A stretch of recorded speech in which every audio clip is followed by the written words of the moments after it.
Hi అండి. చపాతీ చేసేటప్పుడు కానీ, పూరీలు చేసేటప్పుడు కానీ చపాతీ కర్రని మనం ఇలా క్లీన్ చేసి ఒక పక్కన పెట్టేస్తూ ఉంటాము.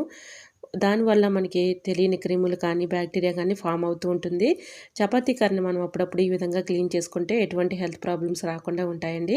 చపాతీ కర్ర పైన కొద్దిగా సాల్ట్ వేసేసి స్క్రబ్బర్ పెట్టి ఈ విధంగా క్లీన్ చేసేసుకున్న తర్వాత తేమ లేకుండా ఏదైనా ఒక పొడి క్లాత్‌తో ఇలా తుడిచేసుకున్న తర్వాత స్టవ్ ఆన్ చేసుకొని స్టవ్ మంట పైన కొద్దిగా హీట్ చేసుకోవాలండి.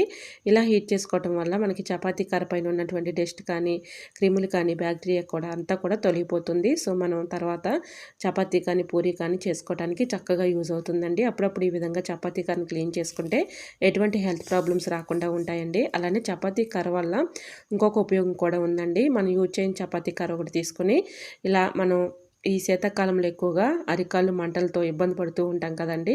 అరికాలు కింద ఇలా చపాతీ కర్రను పెట్టేసి మసాజ్ చేసినట్లుగా చేస్తూ ఉన్నామనుకోండి, చక్కగా మనకి అరికాళ్ళు ఒక్కొక్కసారి తిమ్ముళ్ళు వచ్చేస్తూ ఉంటాయి, పెయిన్ వచ్చేస్తూ ఉంటుంది. ఇలా మసాజ్ చేయటం వల్ల మనకి తిమ్ముళ్ళు అనేది తగ్గిపోతూ ఉంటాయి. అలానే మనకి బ్లడ్ సర్క్యులేషన్ కూడా మంచిగా జరుగుతుందండి. అలానే అరచేతులకు కూడా ఇలాగ మనం చపాతీ కర్ర పెట్టి మసాజ్ చేసినట్లుగా చేస్తే బ్లడ్ సర్క్యులేషన్ జరుగుతుంది. తిమ్ముళ్ళు లేకుండా, పెయిన్స్ లేకుండా ఉంటాయండి. ట్రై చేయండి. వీడియో నచ్చితే లైక్ చేయండి. Thanks for watching.